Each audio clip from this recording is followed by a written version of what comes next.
Hüseynik'ten çıktım şehir yoluna, can ağrısı tesir etti koluma, yaradanım merhamet et kuluna, yazık oldu.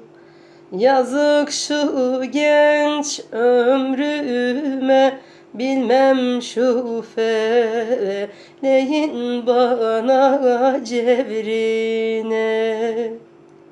Yazık oldu, yazık şu genç ömrüme, bilmem şu feleğin bana cevrine.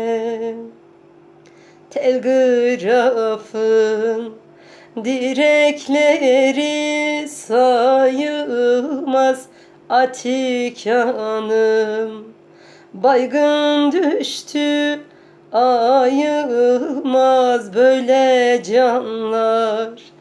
Teneşire koyulmaz, yazık oldu.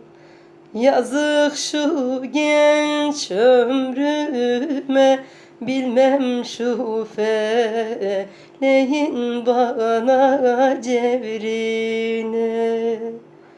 Yazık oldu, yazık şu genç ömrüme, bilmem şu feleğin bana cevrine.